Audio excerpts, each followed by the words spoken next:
അഗ്നിപുഷ്പം. തിരുവനന്തപുരത്തെ പഴയ തറവാട്ടിൽ അൻവിത മേനോൻ 22 വയസ്സ് തൻ്റെ അച്ഛൻ ശ്രീധരൻ മേനോൻ്റെ മുന്നിൽ നിസ്സഹായായി നിന്നു.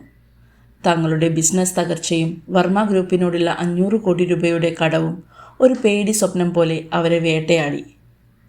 ആദിത്യ വർമ്മയുടെ അഭിഭാഷകൻ മുന്നോട്ട് വെച്ച പോംവഴി അൻവിതയെ ആദിത്യന് വിവാഹം കഴിച്ചു കൊടുക്കുക എന്നത് മാത്രമാണ്. പകരം കടം പൂർണ്ണമായി എഴുതിത്തള്ളും.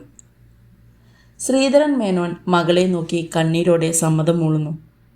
അൻവിതയുടെ ലോകം തകർന്നു. കൊച്ചിയിലെ ഏറ്റവും ആഡംബര ഹോട്ടലിൽ വെച്ച് മാധ്യമങ്ങളുടെയും അതിഥികളുടെയും മുന്നിൽ വെച്ച് വിവാഹം നടന്നു. ആദിത്യൻ 30 വയസ്സ് വില കൂടിയ സ്യൂട്ടിൽ ഒരു റോബോട്ടിനെ പോലെ ചടങ്ങുകൾ പൂർത്തിയാക്കി. അവൻ്റെ കണ്ണുകളിൽ ഒരു ഭാവമാറ്റവും ഉണ്ടായിരുന്നില്ല. അൻവിതയുടെ നേർക്ക് ഒരു നോട്ടം പോലും അവനുണ്ടായിരുന്നില്ല. ഇതൊരു വിവാഹമല്ല, കരാർ ഒപ്പിടലാണ് എന്ന് അവൾക്ക് മനസ്സിലായി. വിവാഹശേഷം ആദിത്യൻ്റെ കൊച്ചിയിലെ ഫ്ലാറ്റിലെ മണവാട്ടി മുറിയിൽ അൻവിത ഭയന്ന് വിറച്ചു നിന്നു. ആദിത്യൻ വാതിൽ തുറന്നു അകത്തേക്ക് വന്നു. അവൻ്റെ ശബ്ദം തണുത്ത ലോഹം പോലെയായിരുന്നു. അൻവിത, ഈ വിവാഹം നമ്മുടെ ബിസിനസ് ഇടപാടിൻ്റെ ബാക്കി പത്രമാണ്. ലോകത്തിൻ്റെ മുന്നിൽ നീ എൻ്റെ ഭാര്യയായിരിക്കും. എങ്കിലും ഞാൻ നിന്നെ തൊടില്ല. എൻ്റെ ജീവിതത്തിൽ ഇടപെടാൻ നിനക്ക് അവകാശമില്ല. എൻ്റെ ആവശ്യങ്ങൾ ഇവിടെ അവസാനിച്ചു. നിനക്കിവിടെ ഒരവകാശവുമില്ല, ഉത്തരവാദിത്തങ്ങൾ മാത്രം. അവൻ കട്ടിലിൽ നിന്ന് ദൂരെ മാറി മറ്റൊരു സോഫയിലേക്ക് പോയി കിടന്നു. അൻവിത അന്ന് രാത്രി തറയിൽ ഭയത്തിലും ഏകാന്തതയിലും കരഞ്ഞുകൊണ്ട് കിടന്നുറങ്ങി.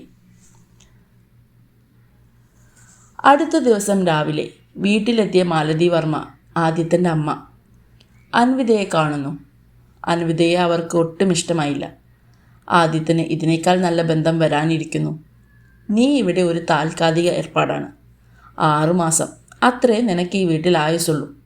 അതിനുള്ളിൽ ഞാൻ എൻ്റെ മകന് പറ്റിയൊരു പെണ്ണിനെ കണ്ടെത്തും.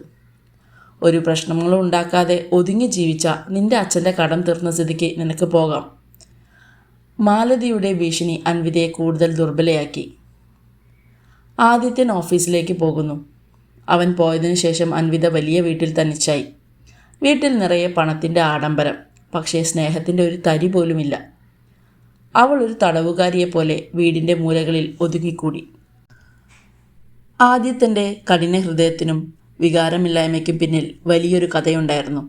വർഷങ്ങൾക്ക് മുൻപ് അവൻ ആത്മാർത്ഥമായി പ്രണയിച്ചിരുന്നവളാണ് ലയന. ഒരു പ്രധാനപ്പെട്ട ബിസിനസ് ഡീലിനു വേണ്ടി ലയന ആദിത്യനെ വഞ്ചിച്ച് അവൻ്റെ എതിരാളികൾക്ക് വിവരങ്ങൾ ചോർത്തിക്കൊടുത്തിരുന്നു. ആ ചതിയാണ് ആദിത്യനെ കഠിനഹൃദയനാക്കിയത്. ദുബായിൽ നിന്ന് മടങ്ങിയെത്തിയ ലയന ആദിത്യനുമായി വീണ്ടും അടുക്കാൻ ശ്രമിക്കുന്നുണ്ടായിരുന്നു. വർമ്മ ഗ്രൂപ്പിൻ്റെ ഒരു വലിയ പങ്കാളിയുടെ മകളായിരുന്നു ലയന. അവൾ ആദിത്യനെ ഓഫീസിലെ കോൺഫറൻസ് റൂമിൽ വെച്ച് അവനെ നേരിട്ട് കാണുന്നു. ആദി, എനിക്കറിയാമായിരുന്നു നിനക്കെന്നെ മറക്കാൻ കഴിയില്ലെന്ന്. ഈ വിവാഹം വെറുമൊരു ഉടമ്പടിയല്ലേ, നമുക്ക് വീണ്ടും ഒന്നായിക്കൂടെ? അവൾ അവൻ്റെ കയ്യിൽ സ്പർശിക്കാൻ ശ്രമിച്ചു. ലയനയുടെ വാക്കുകൾ ആദിത്യനെ പ്രകോപിപ്പിച്ചു. അവൻ്റെ കണ്ണുകൾ ചുവന്നു. അവൻ ലയനയെ നോക്കിയിട്ട് തള്ളി മാറ്റി. ലയന, നീ എൻ്റെ പഴയ ജീവിതത്തിൽ ഒരധ്യായം മാത്രമാണ്. അതവിടെ അടച്ചു. ഈ ബന്ധം എനിക്കൊരു ഉടമ്പടിയാണ്. എങ്കിലും അൻവിത എൻ്റെ ഭാര്യയാണ്. എൻ്റെ ഭാര്യയെക്കുറിച്ച് സംസാരിക്കാൻ പോലും നിനക്ക് അവകാശമില്ല. നീ ഇറങ്ങിപ്പോകുക. അവൻ്റെ വാക്കുകൾ തീക്ഷ്ണമായിരുന്നു. വീട്ടിലിരുന്ന അൻവിത ആദിത്യൻ്റെ ഫോണിലേക്ക് വരുന്ന തുടർച്ചയായ കോളുകൾ ശ്രദ്ധിക്കുന്നു. പിന്നീട് ആദിത്യൻ രാത്രി വൈകി ഫോണിൽ ആരോടോ സംസാരിക്കുന്നത് അവൾ കേട്ടു. ശബ്ദം താഴ്ന്നതും എന്നാൽ വികാരപരവുമായിരുന്നു. അവൾക്ക് ആ സംസാരം ലയനുമായിട്ടാണെന്ന് സംശയം തോന്നി. പിറ്റേന്ന് രാവിലെ അവൻ ഉറങ്ങിക്കിടക്കുമ്പോൾ അവൾ അവൻ്റെ ഫോണിൽ ലയനയുടെ പേര് കണ്ടു. അൻവിത അവനെക്കുറിച്ച് ചിന്തിക്കാൻ തുടങ്ങി. ഈ വികാരമില്ലാത്ത മനുഷ്യൻ ഒരു കാലത്ത് ആരെയാണ് അഗാധമായി പ്രണയിച്ചിരുന്നത്? ആ പ്രണയം ഇപ്പോഴും മനസ്സിലുണ്ടോ? താനൊരു പാവം മാത്രമാണോ? താൻ അവൻ്റെ ഭാര്യയായിരിക്കുമ്പോൾ മറ്റൊരു സ്ത്രീയെ അവൻ മനസ്സിൽ സൂക്ഷിക്കുന്നതിലുള്ള നേരിയ അസൂയ അവളെ അലട്ടി. ലയനയുടെ സാന്നിധ്യം ആദിത്യനിൽ അവകാശബോധം ഉണർത്താൻ കാരണമാകുന്നു എന്ന് അവൾ തിരിച്ചറിയുന്നില്ല. മാലതി വർമ്മ അൻവിതയുടെ ജീവിതം ദുസ്സഹമാക്കാൻ തുടങ്ങി. അവർ ദിവസവും ജോലിക്കാർക്ക് മുന്നിൽ വെച്ച് അൻവിതയെ തരം താഴ്ത്തി സംസാരിച്ചു.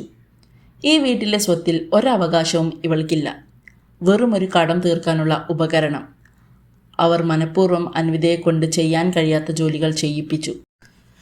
ഒരു ദിവസം വൈകുന്നേരം അൻവിത പൂജാമുറിയിൽ വിളക്ക് വയ്ക്കുന്നതിനിടെ മാലതി അവിടേക്ക് വന്നു. നിനക്ക് എന്ത് അവകാശമാണ് ഈ വീട്ടിലെ പൂജാമുറിയിൽ കയറാൻ?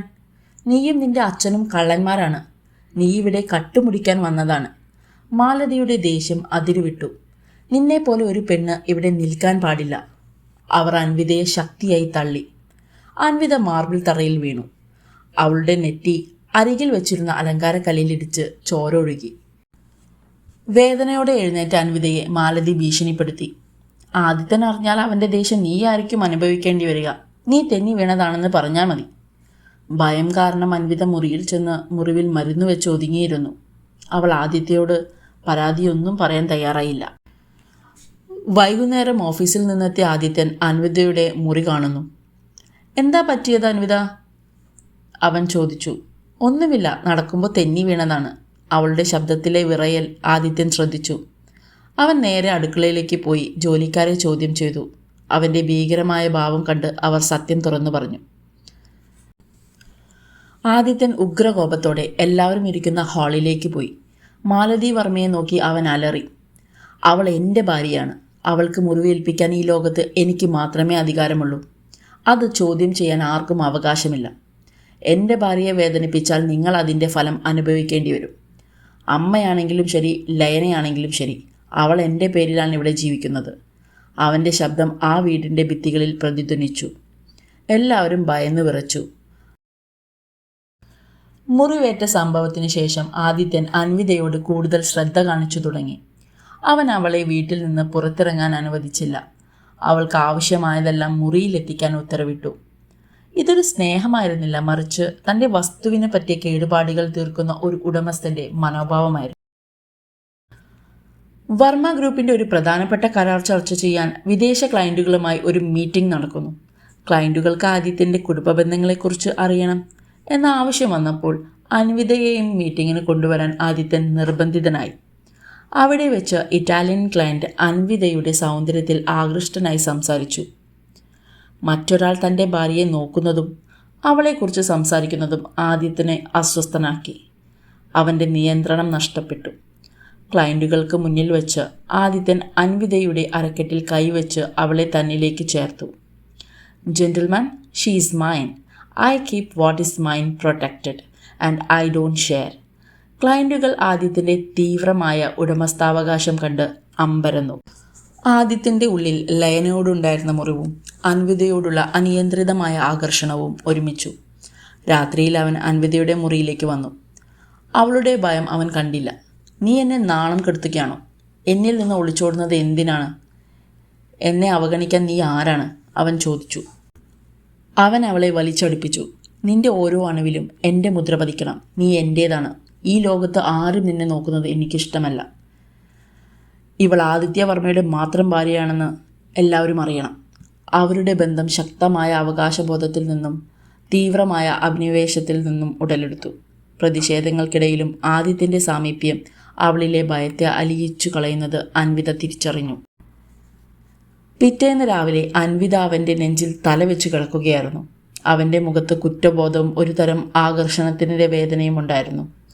അൻവിത, ക്ഷമിക്കണം, ഞാൻ നിയന്ത്രിച്ചില്ല. എന്നെ വിശ്വസിക്കാനോ സ്നേഹിക്കാനോ നീ ശ്രമിക്കേണ്ട. എങ്കിലും ഇനി ഇത് സംഭവിക്കാതിരിക്കില്ല. ഞാൻ നിന്നിൽ ആകൃഷ്ടനായിരിക്കുന്നു. അവൻ്റെ വാക്കുകൾ അവൻ്റെ കടുപ്പത്തിൽ വന്ന ആദ്യത്തെ വിള്ളലായിരുന്നു. ലയനയും മാലതി വർമ്മയും ചേർന്ന് അൻവിതയെ പരസ്യമായി അപമാനിക്കാൻ ഒരു പദ്ധതി തയ്യാറാക്കുന്നു. വർമ്മ ഗ്രൂപ്പ് സംഘടിപ്പിക്കുന്ന വലിയ ചാരിറ്റി ഡിന്നർ പാർട്ടിയാണ് വേദി. പാർട്ടിയിൽ അൻവിതയെ പരിചയപ്പെടുത്തുന്നതിനിടെ ലയന ഒരു ഗ്ലാസ് റെഡ് വൈനുമായി അൻവിതയുടെ അടുത്തേക്ക് നടന്നു. മനഃപൂർവ്വം ലയനയുടെ കൈതട്ടി വൈൻ മുഴുവൻ അൻവിതയുടെ വിലകൂടിയ വസ്ത്രത്തിൽ വീണു. അൻവിത ലജ്ജിച്ച് തലകുനിച്ചു. സദസ്സിൽ അടക്കം പറച്ചിലുകൾ ഉയർന്നു. ആദിത്യൻ ഈ രംഗം കണ്ടു. അവൻ്റെ മുഖം കറുത്തുപോയി. അവൻ എല്ലാവരെയും ഞെട്ടിച്ചുകൊണ്ട് ലയനയുടെ അടുത്തേക്ക് ചെന്നു. അവൻ ഒരു ഗ്ലാസ് ഷാമ്പയിൻ എടുത്ത് ലയനയുടെ മുഖത്തേക്ക് ഒഴിച്ചു. നാണം കെടുത്തുന്നതിനെക്കുറിച്ച് സംസാരിക്കുകയാണെങ്കിൽ നിനക്കാണ് അതിന് ഏറ്റവും കൂടുതൽ അവകാശം ലയന. എൻ്റെ ഭാര്യയെ അപമാനിക്കാൻ ശ്രമിച്ചാൽ നീ അതിൻ്റെ ഇരട്ടി അനുഭവിക്കും. അവൻ്റെ ശബ്ദം ഉയർന്നപ്പോൾ പാർട്ടിയിലെ സംസാരമെല്ലാം നിന്നു. ആദിത്യൻ അൻവിതയുടെ അടുത്തു ചെന്ന് അവളുടെ കയ്യിൽ ശക്തിയായി പിടിച്ചു. നീ ഇനി ഇവിടെ നിൽക്കണ്ട. ഈ മുറിഞ്ഞ വസ്ത്രം നിനക്ക് ചേരുന്നില്ല. അവൻ അവളെ ചേർത്ത് പിടിച്ച് പാർട്ടിയിൽ നിന്ന് പുറത്തേക്ക് നടന്നു. അൻവിത ആദ്യമായി സുരക്ഷിതത്വം അനുഭവിച്ചു. ഈ ഭീകരനായ മനുഷ്യൻ തന്നെ സംരക്ഷിക്കുന്നു. കാറിൽ വച്ച് അൻവിതയുടെ കണ്ണുകൾ നിറഞ്ഞു. നിങ്ങൾ എന്തിനാണ് എന്നെ സംരക്ഷിച്ചത്? നിങ്ങൾക്ക് എന്നെ ഇഷ്ടമല്ലല്ലോ, അവൾ ചോദിച്ചു. ആദിത്യൻ കാർ നിർത്തി. അവളുടെ മുഖം കയ്യിലെടുത്തു. ഇഷ്ടമില്ലായിരിക്കാം, പക്ഷെ നീ എൻ്റേതാണ്, എൻ്റെ ഭാര്യയാണ്. നിന്നെ വേദനിപ്പിക്കാൻ മറ്റൊരാളെയും ഞാൻ അനുവദിക്കില്ല. അവൻ്റെ കണ്ണുകളിലെ തീവ്രത കണ്ട് അൻവിത ആദ്യമായി അവൻ്റെ തോളിൽ തല ചായ്ച്ചു. അവൻ അവളെ മുറുകെ പിടിച്ചു.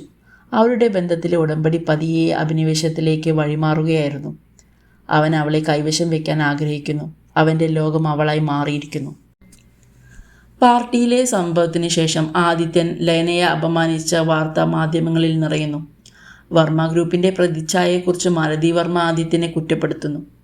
ആദിത്യൻ അമ്മയെ അവഗണിച്ച് അൻവിതയെ കൂടുതൽ സംരക്ഷിക്കുന്നു.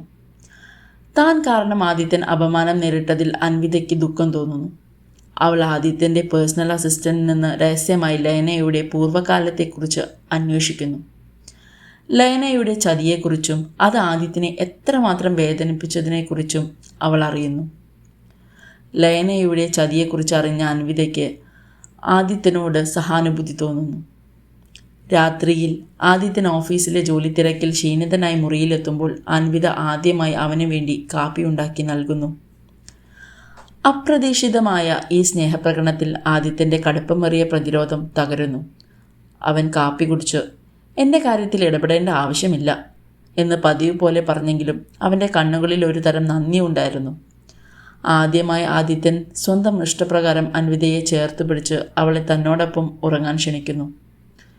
അവരുടെ അടുപ്പം തീവ്രമാവുന്നു. എങ്കിലും പിറ്റേന്ന് രാവിലെ അൻവിതയുടെ നെറ്റിയിലെ മുറിവിൽ തലോടിക്കൊണ്ട് അവൻ പറയുന്നു, ഞാൻ നിന്നെ സ്നേഹിക്കുന്നില്ല, ഞാൻ നിന്റെ സുരക്ഷിതത്വം കൈവശം വയ്ക്കാൻ ആഗ്രഹിക്കുന്നു എന്ന് മാത്രം.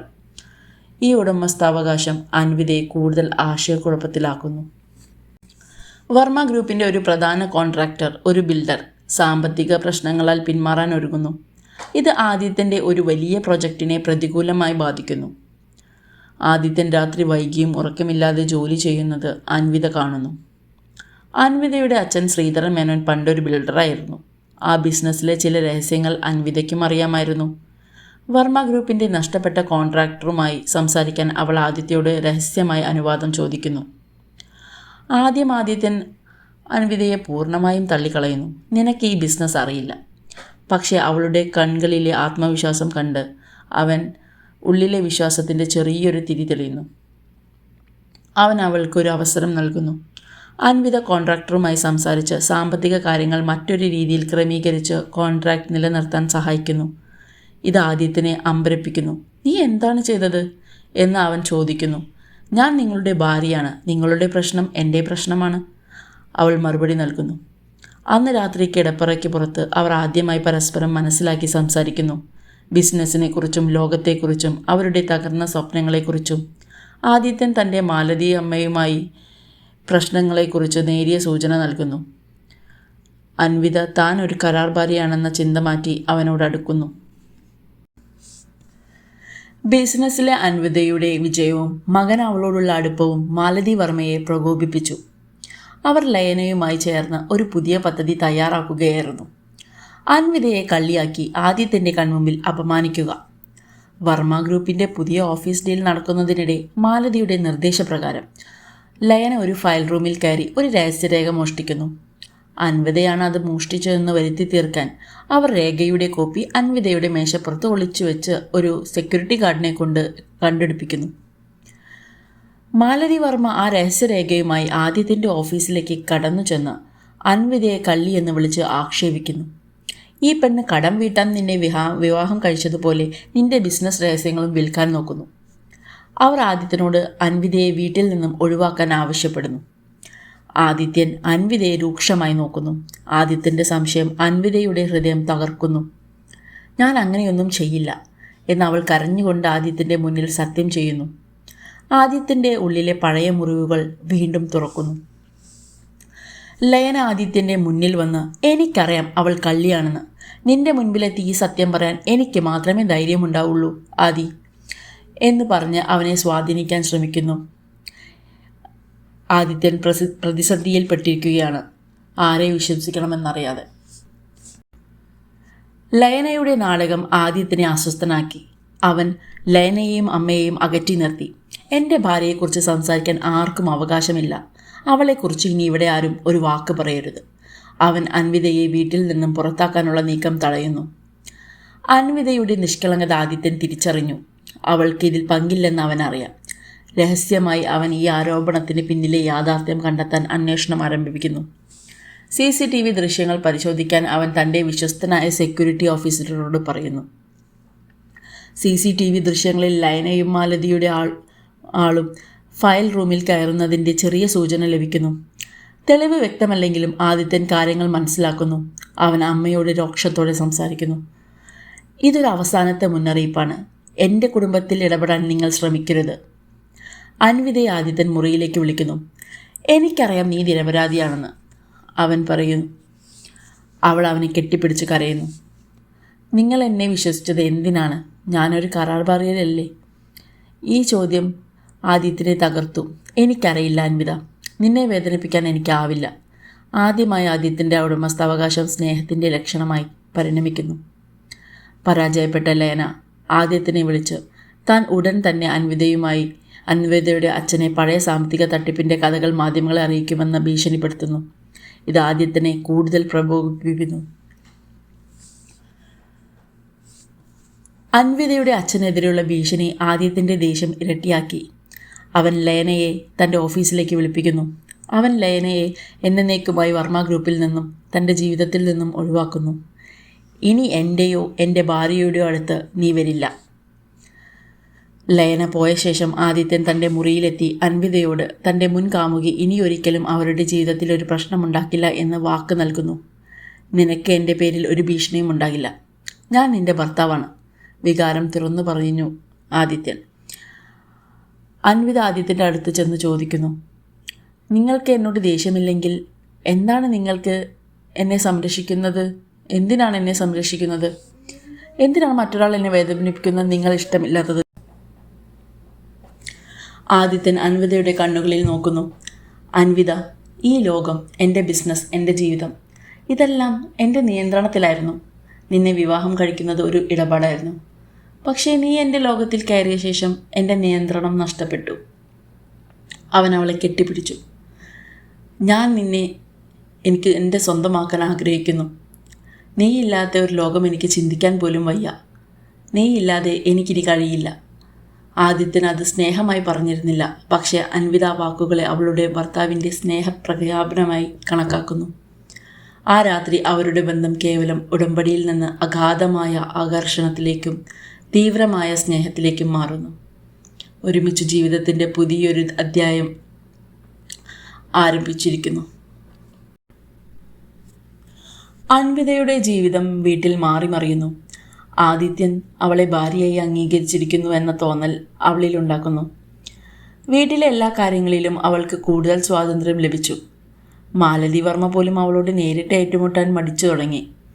എങ്കിലും ആദിത്യൻ ഇപ്പോഴും തൻ്റെ ഉടമസ്ഥാവകാശം നിലനിർത്തിക്കൊണ്ടിരുന്നു. അവൻ്റെ ഓരോ നോട്ടത്തിലും നീ എൻ്റേതാണ് എന്ന ഭാവമുണ്ട്. അൻവിത ആദിത്യൻ്റെ ഇഷ്ടങ്ങളെക്കുറിച്ച് പഠിക്കാൻ തുടങ്ങി. അവൻ്റെ ഇഷ്ടപ്പെട്ട ഭക്ഷണം, അവൻ്റെ വായനാശീലങ്ങൾ, അവൻ്റെ കുട്ടിക്കാലത്തെ ഒറ്റപ്പെടൽ. ആദിത്യൻ ആദ്യമായി തൻ്റെ മുറിവേറ്റ കുട്ടിക്കാലത്തെക്കുറിച്ച് അൻവിതയോട് സംസാരിച്ചു.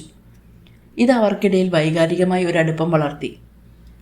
ആദിത്യൻ തൻ്റെ ബിസിനസ് കാര്യങ്ങൾ അൻവിതയുമായി പങ്കുവെച്ചു തുടങ്ങുന്നു. ഒരു ഡീലിനെക്കുറിച്ച് അവൻ അഭിപ്രായം ചോദിക്കുമ്പോൾ അവൾ നൽകുന്ന പ്രായോഗികമായ ഉപദേശം ആദിത്യന് സഹായകമായി. അവൻ അവളെ ആ വർമ്മ ഗ്രൂപ്പിലെ ഒരു പങ്കാളിയായി കാണാൻ തുടങ്ങി. മാലതി വർമ്മ ലയന പരാജയപ്പെട്ടതോടെ തങ്ങളുടെ അടുത്ത പദ്ധതി നടപ്പിലാക്കാൻ തയ്യാറെടുക്കുകയായിരുന്നു. ആദിത്യൻ്റെ ബിസിനസ് പങ്കാളിയുടെ മകളായ ദിയ എന്ന യുവതിയെ അവർ വീട്ടിലേക്ക് ക്ഷണിച്ചു. ദിയ സമ്പന്നയും മോഡലുമാണ്. മാലതി ദിയയെ ആദിത്യൻ്റെ അടുത്തേക്ക് അടുപ്പിക്കാൻ ശ്രമിച്ചുകൊണ്ടിരിക്കുകയാണ്. ദിയയും ആദിത്യനും ഒരുമിച്ചിരിക്കുന്നതും സംസാരിക്കുന്നതും കാണുമ്പോൾ അൻവിതയുടെ മനസ്സിൽ അസൂയയുടെ കനൽ വീണ്ടും ആളിക്കത്തുന്നു. ദിയ ആദിത്യൻ്റെ എല്ലാ കാര്യങ്ങളിലും ഇടപെടാൻ ശ്രമിക്കുന്നത് അവൾ ശ്രദ്ധിച്ചു തുടങ്ങി. ആദിത്യൻ അവളോട് സംസാരിക്കുന്നുണ്ടെങ്കിലും അവൻ അൻവിതയെ തള്ളി മാറ്റുന്നില്ല. മാലതി വർമ്മ ദിയയെ ഉപയോഗിച്ച് ആദിത്യനെയും അൻവിതയും തമ്മിലുള്ള ബന്ധം തകർക്കാൻ ശ്രമിക്കുകയാണ്. അവർ ഒരു കുടുംബച്ചടങ്ങിനിടെ ആദിത്യനെ കൊണ്ട് ദിയയെ പരസ്യമായി പ്രശംസിപ്പിക്കാൻ ശ്രമിച്ചു. മാലതിയുടെ നിർബന്ധത്തിന് വഴങ്ങി ആദിത്യൻ ദിയയെ പ്രശംസിക്കുമ്പോൾ അൻവിത വേദനിച്ച് ആഹാരം പോലും കഴിക്കാതെ മുറിയിലേക്ക് ഓടിപ്പോകുന്നു. താൻ ഇപ്പോഴും താൽക്കാലിക ഭാര്യ മാത്രമാണോ എന്ന് അവൾ ഭയപ്പെടുന്നു. അൻവിതയുടെ അകന്നുപോകൽ ആദിത്യനെ പ്രകോപിപ്പിക്കുന്നു. അവൻ മുറിയിൽ വന്ന് അവളെ ശക്തിയായി ശാസിക്കുകയാണ്. ആരോടും ചോദിക്കാതെ എന്തിനാണ് നീ ഇവിടെ വന്ന് നിന്ന് പോയത്? നിനക്കെന്ത് പറ്റി? നീ എൻ്റെ ഭാര്യയല്ലേ? എൻ്റെ മുന്നിൽ നിന്ന് മാറിപ്പോകാൻ നിനക്ക് ആരാണ് അനുവാദം തന്നത്? അൻവിതയുടെ കണ്ണുനീർ കണ്ടപ്പോൾ അവൻ്റെ ദേഷ്യം അലിയുന്നു. ഞാൻ നിന്നെ സ്നേഹിക്കാനാണോ നീ എന്നെ സ്നേഹിക്കാനാണോ ഈ വിവാഹം നടന്നതെന്ന് എനിക്കറിയില്ല. പക്ഷെ നീ എൻ്റേതാണ്. ആ സത്യം നീ മറക്കരുത്. മറ്റൊരാൾ നിൻ്റെ സ്ഥാനത്ത് കാണാൻ വരുന്നതോ എനിക്ക് സഹിക്കാനാവില്ല. അവൻ അവളെ വീണ്ടും തീവ്രമായി തൻ്റെ അടുത്തേക്ക് വലിച്ചെടുപ്പിക്കുന്നു. ആദിത്യൻ്റെ ഉടമസ്ഥാവകാശം ഇപ്പോൾ ഭ്രാന്തമായ സ്നേഹത്തിൻ്റെ മറ്റൊരു രൂപമായി മാറിയിരിക്കുന്നു. ഈ സംഭവം ദിയ രഹസ്യമായി കാണുന്നു. ആദിത്യൻ്റെ ഈ അക്രമാസക്തമായ ആകർഷണം കണ്ട് അവൾ അമ്പരക്കുന്നു. ഈ ബന്ധം തകർക്കാൻ എളുപ്പമല്ലെന്ന് അവൾക്ക് മനസ്സിലാകുകയും ചെയ്യുന്നു. തൻ്റെ തന്ത്രങ്ങൾ മാറ്റാൻ തീരുമാനിക്കുകയും ചെയ്യുകയാണ് ദിയ. അൻവിതയുടെ അച്ഛൻ ശ്രീധരൻ മേനോൻ പഴയ ബിസിനസ് തട്ടിപ്പുമായി ബന്ധപ്പെട്ട് പോലീസിൻ്റെ നിരീക്ഷണത്തിലാണെന്ന് ആദിത്യൻ അറിയുന്നു. ആദിത്യൻ തൻ്റെ അധികാരം ഉപയോഗിച്ച് ആ പ്രശ്നം പരിഹരിക്കാൻ ശ്രമിച്ചു. മാലതി വർമ്മ ഈ കാര്യം അറിഞ്ഞ് അൻവിതയെ വീണ്ടും ഭീഷണിപ്പെടുത്താൻ ഉപയോഗിക്കുന്നു. നിന്റെ അച്ഛൻ ഒരു കള്ളനാണ്. ആദിത്യൻ്റെ പേര് ചീത്തയായാൽ അതിൻ്റെ ഫലം നീ അനുഭവിക്കും. നീ തനിയെ ആദിത്യൻ്റെ ജീവിതത്തിൽ നിന്ന് മാറിപ്പോകുന്നതാണ് നല്ലത്. അൻവിത ആദിത്യനോട് സത്യം തുറന്നു പറഞ്ഞു. ആദിത്യൻ അവളുടെ ഭയത്തെ തള്ളിക്കളയാതെ അവൻ അൻവിതയുടെ അച്ഛനെ കാണാൻ പോയി. ഇപ്പോൾ അൻവിത എൻ്റെ ഭാര്യയാണ്. അവളുടെ കുടുംബവും എൻ്റെ ഉത്തരവാദിത്തമാണ്. ആദിത്യൻ തൻ്റെ അഭിഭാഷകരെ ഉപയോഗിച്ച് നിയമ നടപടികൾ പൂർണ്ണമായും അവസാനിപ്പിച്ചു. ഈ ദയ അൻവിതയ്ക്ക് ആദിത്യനോടുള്ള ഭയം മാറ്റി. അഗാധമായ ബഹുമാനം നൽകി. അവൾ ആദ്യമായി ആദിത്യനോട് നന്ദിയുണ്ട് എന്ന് പറയുന്നു. ആദിത്യൻ അവളെ നോക്കി ആദ്യമായി സത്യസന്ധമായി പുഞ്ചിരിച്ചു. ദിയ ആദിത്യൻ്റെ ക്യാബിനിൽ വന്ന് അൻവിതയെ അച്ഛൻ്റെ പ്രശ്നം സംസാരിച്ച് അവനെ കുറ്റപ്പെടുത്താൻ ശ്രമിച്ചു. നിങ്ങളുടെ പേര് അവൾക്ക് വേണ്ടി കളങ്കപ്പെടുത്തണോ? ആദിത്യൻ ദേഷ്യത്തോടെ അവളെ പുറത്താക്കുകയാണ്. എൻ്റെ ഭാര്യയെക്കുറിച്ച് സംസാരിക്കാൻ നിനക്ക് യാതൊരു അവകാശവുമില്ല. വർമ്മ ഗ്രൂപ്പിനെ കുറിച്ച് ഒരു പ്രമുഖ മാഗസിൻ കവർ സ്റ്റോറി ചെയ്യാൻ തീരുമാനിക്കുകയാണ്. ആദിത്യൻ്റെ നിർബന്ധപ്രകാരം അൻവിതയും ഫോട്ടോഷൂട്ടിനും അഭിമുഖത്തിനും തയ്യാറാക്കുകയാണ്. ഫോട്ടോഷൂട്ടിനിടെ ആദിത്യൻ അൻവിതയോട് കൂടുതൽ അടുത്ത് പെരുമാറി. അൻവിതയുടെ വയലറ്റ് സാരിയും അവളുടെ കണ്ണുകളിലെ തീക്ഷ്ണതയും ആദിത്യനെ വല്ലാതെ ആകർഷിച്ചു. ഫോട്ടോഗ്രാഫർ നിർദ്ദേശിക്കാതെ തന്നെ ആദിത്യൻ അൻവിതയുടെ കവിളിൽ ഒരു ചുംബനം നൽകുന്നു. അഭിമുഖത്തിനിടെ ലേഖകൻ അൻവിതയോട് അവരുടെ പ്രണയത്തെക്കുറിച്ച് ചോദിച്ചു. അവൾ ആദിത്യനെ നോക്കി. ആദിത്യൻ്റെ കണ്ണുകളിൽ തീവ്രമായ ഉടമസ്ഥാവകാശം ഉണ്ടായിരുന്നു. അവൾ മറുപടി പറഞ്ഞു. ഞങ്ങളുടെ ബന്ധം മറ്റെല്ലാ ബന്ധങ്ങളെക്കാളും അഗാധവും തീവ്രവുമാണ്. ഞങ്ങൾ പരസ്പരം വിട്ടുകൊടുക്കില്ല. മാഗസിൻ പുറത്തിറങ്ങിയപ്പോൾ കവർ പേജിലെ ആദിത്യൻ്റെയും അൻവിതയുടെയും ഫോട്ടോയും അവൾ നൽകിയ അഭിമുഖവും മാലതിയെ കോപാകുലയാക്കി. മകൻ പൂർണ്ണമായി അൻവിതയിലേക്ക് അടുക്കുന്നു എന്ന് അവർ ഭയപ്പെടുന്നു. മാലതി ദിയയെ വിളിച്ച് അൻവിതയുടെ ഗർഭധാരണത്തെക്കുറിച്ച് വ്യാജ ആരോപണം ഉന്നയിക്കാൻ ആവശ്യപ്പെടുന്നു. ദിയ ഒരു ഡോക്ടറെ സ്വാധീനിച്ച് അൻവിതയ്ക്ക് ഗർഭപാത്രത്തിൽ പ്രശ്നങ്ങളുണ്ട് എന്ന ഒരു വ്യാജ റിപ്പോർട്ട് ഉണ്ടാക്കിപ്പിച്ചു. ഈ പെണ്ണിന് നിന്റെ കുട്ടികളെ പ്രസവിക്കാൻ കഴിയില്ല എന്ന് പറഞ്ഞ് മാലതി ഈ റിപ്പോർട്ട് ആദിത്യൻ്റെ മുന്നിൽ വെച്ച് അൻവിതയെ അപമാനിക്കുകയാണ്. മാലതി വർമ്മ ദിയ ഉണ്ടാക്കിയ വ്യാജ റിപ്പോർട്ട് ആദിത്യൻ്റെ മുന്നിൽ വെച്ചു. നിന്റെ സാമ്രാജ്യം മുന്നോട്ട് കൊണ്ടുപോകാൻ കഴിയാത്ത ഒരു പെണ്ണിനെ എന്തിനാണ് നീ കെട്ടിപ്പിടിച്ചിരിക്കുന്നത്? ഇവൾക്ക് പകരക്കാരിയെ കണ്ടെത്തണം. അൻവിതയുടെ ഈ ആരോപണം കേട്ട് അൻവിത തളർന്നുപോയി. അവൾ ആദിത്യനെ നോക്കി അവൻ്റെ പ്രതികരണത്തിനായി കാത്തിരിച്ചു. അവളുടെ കണ്ണുകളിൽ എന്നെ വിശ്വസിക്കുമോ എന്ന ചോദ്യമുണ്ട്. ആദിത്യൻ റിപ്പോർട്ട് വലിച്ചെറിയുന്നു. നിർത്തൂ അമ്മേ, ഇനിയൊരു കളിയും ഞാൻ സമ്മതിക്കില്ല. ഇവൾക്ക് എന്ത് പ്രശ്നമുണ്ടെങ്കിലും അവൾ എൻ്റെ ഭാര്യയാണ്. എൻ്റെ കുട്ടികളെ എനിക്ക് ഇവളിൽ നിന്ന് മാത്രമേ വേണ്ടൂ. അഥവാ ഒരു കുഞ്ഞില്ലെങ്കിൽ പോലും അവൾ എൻ്റേതാണ്. അവൻ്റെ ശബ്ദം ആ വീട്ടിൽ ആഞ്ഞു വീശി. ആദിത്യൻ ഉടനെ തന്നെ ദിയയെയും ഈ വ്യാജ റിപ്പോർട്ടിൻ്റെ പിന്നിൽ പ്രവർത്തിച്ചവരെയും കണ്ടെത്തി നിയമപരമായി ഒറ്റപ്പെടുത്തു. മാലതിക്ക് മകൻ്റെ മുന്നിൽ നാണം കെട്ട് തല താഴ്ത്തേണ്ടി വന്നു. ആ രാത്രി അൻവിത ആദിത്യനെ കെട്ടിപ്പിടിച്ച് വിതുമ്പുന്നു. നിങ്ങൾ എന്നെ സ്നേഹിക്കുന്നുണ്ടോ? അവൾ ചോദിക്കുന്നു. അവൻ അവളെ തന്നോട് ചേർത്ത് പിടിച്ച്, എനിക്കറിയില്ല അതിന് സ്നേഹമെന്നാണോ പേരെന്ന്. പക്ഷേ നീയില്ലാതെ എനിക്ക് ശ്വാസമെടുക്കാൻ കഴിയില്ല. എൻ്റെ അധികാരം നീയാണ് എൻ്റെ സർവസ്വത്ത്. ഈ തുറന്നു പറച്ചിൽ അൻവിതയ്ക്ക് പ്രണയമായി അനുഭവപ്പെടുന്നു. അവരുടെ ബന്ധം ഇപ്പോൾ പൂർണ്ണമായും പ്രണയബന്ധമായി രൂപാന്തരപ്പെട്ടിരിക്കുന്നു. മാലതിയുടെയും ദിയയുടെയും ഗൂഢാലോചനകൾ പരാജയപ്പെട്ടതോടെ വർമ്മ വീട്ടിൽ ആദ്യമായി സമാധാനപരമായ ഒരു അന്തരീക്ഷം ഉണ്ടാകുകയാണ്. ആദിത്യൻ അൻവിതയുമായി കൂടുതൽ സമയം ചെലവഴിക്കാൻ തുടങ്ങി. അവൻ അവളോടുള്ള പ്രണയം പ്രകടിപ്പിക്കാൻ അവൻ മടിച്ചതുമില്ല. അവരുടെ ജീവിതം ഒരു യഥാർത്ഥ ദാമ്പത്യത്തിലേക്ക് മാറി. ആദിത്യൻ തൻ്റെ ബിസിനസ് രഹസ്യങ്ങൾ പൂർണ്ണമായും അൻവിതയുമായി പങ്കുവെച്ചു തുടങ്ങി. അൻവിത ഭർത്താവിൻ്റെ വിശ്വസ്തതയും ശ്രദ്ധയും കണ്ട് ആദ്യമായി അവനെ മനസ്സറിഞ്ഞ് സ്നേഹിക്കാൻ തുടങ്ങിയിരിക്കുന്നു. കടം വീട്ടാൻ വന്നവൾ ഇപ്പോൾ അവൻ്റെ ഹൃദയം കവർന്നെടുത്തിരിക്കുന്നു. എല്ലാ ശ്രമങ്ങളും പരാജയപ്പെട്ടെങ്കിലും മാലതി വർമ്മ അൻവിതയുടെ പ്രതികാരം ഉപേക്ഷിക്കുന്നില്ല. മകൻ്റെ ജീവിതത്തിൽ തനിക്കിനി സ്ഥാനമില്ലെന്ന് മനസ്സിലാക്കിയ അവർ രഹസ്യമായി ആദിത്യൻ്റെ ബിസിനസ് തകർക്കാൻ പുറത്തുനിന്നുള്ള ശത്രുക്കളുമായി ബന്ധപ്പെടുന്നു. ആദിത്യൻ്റെ ശ്രദ്ധയിൽപ്പെടാതെ വർമ്മ ഗ്രൂപ്പിൻ്റെ പ്രധാന ഫണ്ടുകളിൽ അവർ കൃത്രിമം കാണിച്ചു. ലയന വർമ്മ ഗ്രൂപ്പിൻ്റെ എതിരാളിയായ ഒരു കമ്പനിയുമായി ചേർന്ന് ആദിത്യനെതിരെ ഒരു വ്യക്തിപരമായ അപകീർത്തി കേസ് ഫയൽ ചെയ്യാൻ ശ്രമിക്കുന്നു. അവൾ അൻവിതയെ വിളിച്ച്, നിന്റെ ഭർത്താവ് പഴയതുപോലെ തന്നെയാണ്. അവൻ എന്നെ വഞ്ചിച്ചതുപോലെ നിന്നെയും വഞ്ചിക്കും. നീ ഇപ്പോഴും അവൻ്റെ കളിപ്പാട്ടം മാത്രമാണ് എന്ന് പറഞ്ഞ് അൻവിതയുടെ മനസ്സിന് സംശയത്തിൻ്റെ വിത്തുകൾ വിതയ്ക്കാൻ ശ്രമിച്ചു. ലയനയുടെ വാക്കുകൾ അൻവിതയെ വല്ലാതെ അലട്ടി. ആദിത്യൻ എത്ര സ്നേഹത്തോടെ പെരുമാറിയാലും അവരുടെ ബന്ധത്തിൻ്റെ തുടക്കം ഒരു കരാറായിരുന്നു എന്ന സത്യം അവളെ വേദനിപ്പിച്ചു. അവൾ ആദിത്യനിൽ നിന്ന് പതിയെ അകന്നു നിൽക്കാൻ തുടങ്ങി. അൻവിതയുടെ പെട്ടെന്നുള്ള മാറ്റം ആദിത്യൻ ശ്രദ്ധിച്ചു. അവൻ അവളെ ചോദ്യം ചെയ്തു. എന്താണ് നിനക്ക് പറ്റിയത്? നീ എന്തിനാണ് എന്നിൽ നിന്ന് അകന്നു പോകുന്നത്? നിന്റെ മൗനം എന്നെ ഭ്രാന്തനാക്കുന്നു. അൻവിത സത്യം തുറന്നു പറയാൻ മടിച്ചു. ലയന മാധ്യമങ്ങളിൽ ആദിത്യനെതിരെ വ്യാജ ആരോപണങ്ങൾ ഉന്നയിച്ചു തുടങ്ങി.